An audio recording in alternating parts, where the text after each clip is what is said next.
அனைவருக்கும் வணக்கம். என் பேர் புவனேஷ்குமார். நான் தமிழ்நாடு காவல்துறையில் கிரேடு 2 போலீஸ் கான்ஸ்டபிளாக ஒர்க் பண்ணிகிட்ருக்கேன். இந்த வீடியோவில் நம்ம என்ன பார்க்க போகிறோம் அப்படின்னம்னா, நம்ம டிஎன்யூஎஸ்ஆர்பி மூலமாக எக்ஸாம் எழுதி ஒரு சப் இன்ஸ்பெக்டராக செலக்ட் ஆனோம் அப்படின்னம்னா, நம்மளுடைய ப்ரொமோஷன் எது வரைக்கும் இருக்கும் அப்படின்றத இந்த வீடியோவில் பார்க்க போகிறோம்.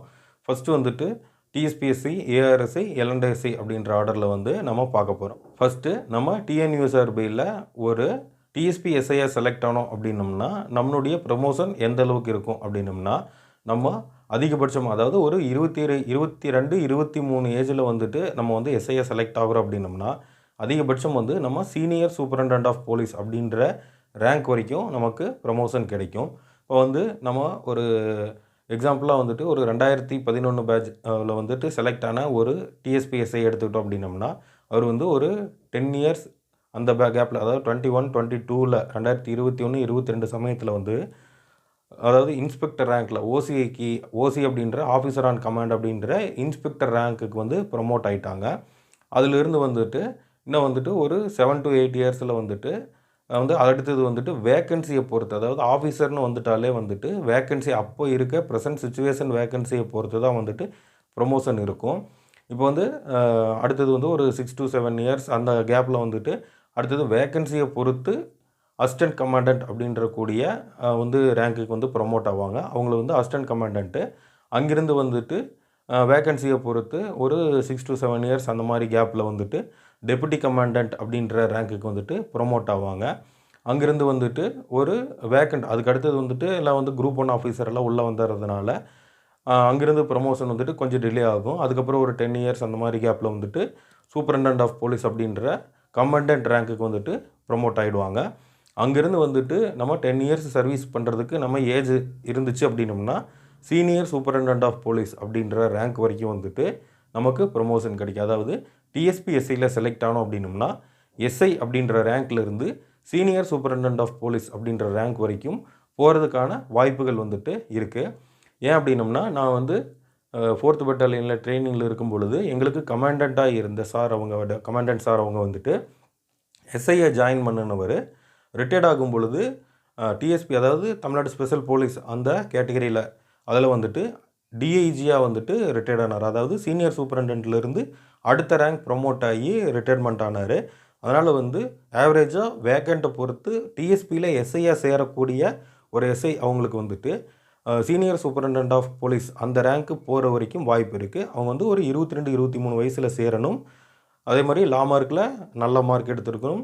அதே மாதிரி எந்த ஒரு பனிஷ்மெண்ட்டும் இல்லாமல் சர்வீஸ் பண்ணணும். இதெல்லாம் சக்ஸஸ்ஃபுல்லாக கம்ப்ளீட் பண்ணணும் அப்படின்னம்னா சீனியர் சூப்பரண்டன்ட் ஆஃப் போலீஸ் அப்படின்ற ரேங்க் வரைக்கும் ப்ரமோஷன் கிடைக்கிறதுக்கு வாய்ப்பு இருக்குது. அடுத்தது பார்த்துக்கிட்டோம் அப்படின்னம்னா ஏஆர்எஸ்சி, நம்ம அதே டிஎன்யூஎஸ்ஆர்பியில் ஏஆர்எஸ்ஐயாக செலக்ட் ஆகிறோம் அப்படின்னம்னா நமக்கு ஒரு 11 to 12 இயர்ஸ் ஆவரேஜாக அந்த கேப்பில் எஸ்ஐயிலிருந்து ஆர்ஐ, அதாவது ரிசர்வ் இன்ஸ்பெக்டர் அப்படின்ற ரேங்க் வரைக்கும் ப்ரமோஷன் கிடச்சிரும். அங்கேருந்து பார்த்துக்கிட்டோம் அப்படின்னம்னா வேக்கன்சியை பொறுத்து அது, ஏன்னா அடுத்தது எல்லாமே குரூப் 1ல் வர கேட்டகரியில் டிஎஸ்பிஸ் வந்துடுவாங்க. அதனால் அப்போ இருக்கிற ப்ரெசன்ட் சுச்சுவேஷன் வேக்கன்சியை பொறுத்து ஒரு 10 இயர்ஸ் ஆவரேஜாக ஒரு 8 to 10 இயர்ஸ் அந்த மாதிரியில் டிஎஸ்பி வந்துடும். அங்கேருந்து ஆவரேஜாக ஒரு 10 இயர்ஸ் அந்த கேப்பில் நமக்கு அதாவது அடிஷனல் எஸ்பி அப்படின்ற போஸ்ட் கிடைச்சிரும். அங்கிருந்து ஒரு குறைந்த அளவில் இருக்கிற நபர்கள் அதாவது எந்த பனிஷ்மெண்ட்டும் இல்லாமல் லா மார்க்கில் டாப்பில் இருக்கிறவங்க சூப்பரண்டன்ட் ஆஃப் போலீஸ் அப்படின்ற ரேங்க் வரைக்கும் போகிறதுக்கு அதிகமான வாய்ப்புகள் இருக்குது. இப்போ இந்த சூப்பரண்டன்ட் ஆஃப் போலீஸ் அந்த ரேங்க்கில் போகிறவங்களாம் பார்த்துட்டோம் அப்படின்னம்னா ஏஆரில் எஸ்பியாக போவாங்க, அல்லது பெட்டாலியனுக்கு கமாண்டண்ட்டாக போவாங்க. அப்படி இல்லை அப்படின்னம்னா டிராஃபிக் இருக்குல்ல, டிராஃபிக் யூனிட்டில் சிட்டிஸில் டிராஃபிக் எஸ்பி, அதாவது டிசின்னு சொல்லிட்டு சிட்டிஸில் டிராஃபிக் டிசி சார் அவங்க பார்ப்பாங்க. அந்த டிராஃபிக்கு டெப்டி கமிஷனர் அந்த ரேங்க்குக்கு போவாங்க. அதனால் இந்த மாதிரியான ஏஆரில் இருக்கும் அப்படின்னம்னாலும் ஓரளவுக்கு ஆவரேஜாக நம்ம ஒரு 22, 23ல் ஜாயின் பண்ணுறோம் அப்படின்னம்னா நம்ம எஸ்பி ரேங்க்குக்கு ப்ரொமோஷன் ஆகிறதுக்கான வாய்ப்புகள் கொஞ்சம் இருக்குது.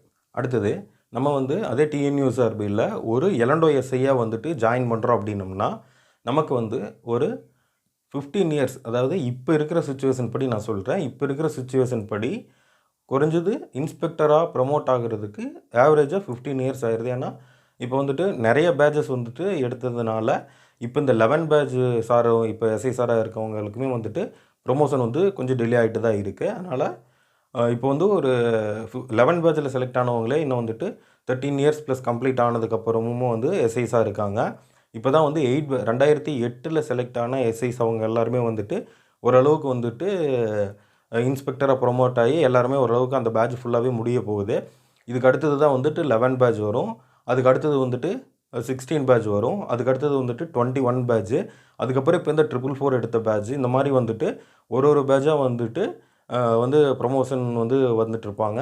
அதனால் வந்துட்டு ப்ரமோஷன் எல்லண்டோவில் அப்படிங்கும் பொழுது இப்போ இருக்கிற சூழ்நிலைக்கு ஒரு 15 வருஷம் கழித்து தான் வந்துட்டு இன்ஸ்பெக்டர் ரேங்க் வரும். அங்கேருந்து வந்துட்டு அதே மாதிரியே சேம் ஐபிஎஸ் ஆஃபீஸர் வரவங்களும் டிஎஸ்பியாக வந்து அதாவது ஏஎஸ்பியாக வந்து சர்வீஸ் பண்ணுவாங்க. டிஎன்பிஎஸ்சி குரூப் 1ல் வரவங்களும் வந்துட்டு டிஎஸ்பியாக சர்வீஸ் பண்ணுவாங்க. அதே மாதிரியே இதுக்கு முன்னாடி இருக்கிற பேட்சஸில் இருந்து வரவங்க ப்ரமோட் ஆகிறவங்க எல்லாருமே டிஎஸ்பியாக வந்து சர்வீஸ் பண்ணுவாங்க. அப்போ இந்த மாதிரி சுச்சுவேஷன் இருக்கிறதுனால இன்ஸ்பெக்டரில் வந்துட்டு அதுலேயும் வந்துட்டு கொஞ்சம் மெதுவான ப்ரமோஷன் தான் இருக்கும். இப்போ வந்து ஒரு 22, 23 வயசில் வந்துட்டு எஸ்ஐயாக ஜாயின் பண்ணுறாங்க, எலண்டோ எஸ்ஐயாக ஜாயின் பண்ணுறாங்க அப்படின்னம்னா ரிட்டையர்ட் ஆகும் பொழுது இப்போ இருக்கிற சூழ்நிலைக்கு ரிட்டையர்ட் ஆகும் பொழுது ஏடிஎஸ்பியாக கடைசி வந்து ஒரு 6 மந்த் 1 இயர் அந்த மாதிரி சர்வீஸ் பண்ணிவிட்டு ரிட்டையர்ட் ஆகிறதுக்கான வாய்ப்புகள் தான் இருக்குது. இதுவே பார்த்துக்கிட்டோம் அப்படின்னம்னா எங்களுடைய ஏடிஎஸ்பி சார் 1987 பேட்சில் எஸ்ஐயாக செலக்ட் ஆனவர். அதுக்கப்புறம் வந்துட்டு 4 ப்ரமோஷன் வந்து வாங்கிட்டு கடைசியாக ரிட்டையர்ட் ஆகும் பொழுது அதாவது அவர் எலண்டோ எஸ்ஐயாக ஜாயின் பண்ணினவர் 4 ப்ரமோஷன் வாங்கிட்டு ரிட்டையர்ட் ஆகும்போது எஸ்பி சாராக அவங்கள தான் வந்துட்டு ரிட்டையர்மெண்ட் ஆனாங்க. அப்போ வந்து என்னென்னா வேக்கண்ட் இருந்துச்சு, ப்ரமோஷன் சீக்கிரம் வந்துருச்சு. இப்போத்தில் இருக்கிற சுச்சுவேஷனுக்கு தொடர்ந்து 4 பேட்ச் இருக்கிறதுனால இப்போ 23 பேட்சில் செலக்ட் ஆகிறவங்களோ அல்லது அடுத்த 24, 25ல் வந்துட்டு நோட்டிஃபிகேஷனில் ஏதாவது செலக்ட் ஆகிறவங்களா இருக்கும் அப்படின்னம்னா டிஎஸ்பியிலேருந்து அல்லது ஏஜ் சின்ன ஏஜில் இருக்கிறவங்க செலக்ட் ஆனோம் அப்படின்னம்னா ஏடிஎஸ்பி வரைக்கும் ப்ரமோஷன் கிடைக்கிறதுக்கான வாய்ப்புகள் இருக்குது. இதுதான் வந்துட்டு பேசிக்கான விஷயம். அடுத்தது பார்த்துட்டோம் அப்படின்னம்னா இப்போ வந்து டிஎஸ்பியில் இருக்கோம் அல்லது வந்து ஏஆரில் இருக்கோம் அப்படின்னம்னா நம்ம அங்கேயே சர்வீஸ் பண்ணிகிட்ருக்குறோம், டிஎஸ்பிஎஸ்சியாவோ அல்லது ஏஆர்எஸ்சியாவோ சர்வீஸ் பண்ணிகிட்டு இருந்தோம் அப்படின்னம்னா தான் இந்த ப்ரமோஷன் வந்து அப்ளிகபிள் ஆகும். நம்ம வந்து அங்கேருந்து எலண்டோ ஸ்டேஷனுக்கு ஒரு 5 இயர்ஸ் முடித்தோடனே வந்துட்டு எலண்டோ ஸ்டேஷன் வில்லிங் கேட்பாங்க. அதாவது எலண்டோ எஸ்ஐயாக போகிறதுக்கு வில்லிங்னஸ் கேட்பாங்க. அப்போ வந்து வில்லிங்னஸ் கொடுத்து எலண்டோ எஸ்ஐயாக சர்வீஸுக்கு வந்துட்டோம் அப்படின்னம்னா நாம் வந்து எலண்டோனுடைய கேட்டகரி 1 அந்த ப்ரமோஷன் லிஸ்ட்டுக்கு வந்துருமோ தவிர நமக்கு வந்து அந்த பெட்டாலியனில் இருந்த அல்லது வந்து டிஎஸ்பியில் இருந்த அல்லது ஏஆரில் இருந்த ப்ரமோஷன் வந்து இங்கே வந்து ஹெல்ப் பண்ணாது. அப்போ என்னென்னா இந்த இப்போ நம்ம வந்து நான் 11 பேட்சில் இருக்கேன் அப்படின்னம்னா 11 பேட்ச் எஸ்ஐஸு அப்போது அந்த சுச்சுவேஷனில் இங்கே எலண்டோவில் என்ன வந்து ரேங்க்கில் இருக்காங்களோ அந்த ரேங்க்கில் தான் வந்துட்டு டியூட்டி பார்க்க முடியுமோ தவிர நம்ம பெட்டாலியனில் 10 இயர்ஸ் இருந்துட்டு இன்ஸ்பெக்டராக ப்ரொமோட் ஆகிட்டு திருப்பி வந்து எலண்டோவுக்கு வந்து இன்ஸ்பெக்டராக இருப்போமோ அப்படின்னம்னா இருக்க மாட்டாங்க. திருப்பி எஸ்ஐயாவே தான் வந்துட்டு இங்கே வந்து ஜாயின் பண்ண முடியும். எக்ஸாம்பிளுக்கு 2011 பேட்சில் இருக்கவங்க அப்படின்னு சொல்லி பார்த்துட்டோம் அப்படின்னம்னா 2011 பேட்சில் பெட்டாலியனில் வந்துட்டு டிஎஸ்பிஎஸ்ஐ செலக்ட் ஆனவங்க வந்துட்டு இப்போ வந்து ஓசி அதாவது இன்ஸ்பெக்டர் ரேங்க்கில் இருக்காங்க. அதே மாதிரி தான் ஏஆரில் இருக்கிறவங்களும் இன்ஸ்பெக்டராக இருக்காங்க. இதே வந்துட்டு எலண்டோ ஸ்டேஷனில் இருக்கிறவங்க வந்து 2011 பேட்ச் வந்து எஸ்ஐயாக வந்து சர்வீஸ் பண்ணிகிட்ருக்காங்க. இந்த மாதிரி தான் வந்து 3 கேட்டகரிலையும் வந்துட்டு ப்ரமோஷன் இருக்கும். இதே மாதிரி வந்து நெக்ஸ்ட் வீடியோவில் அடுத்த ஏதோ டீட்டெயில் போடுறேன். தேங்க்யூ.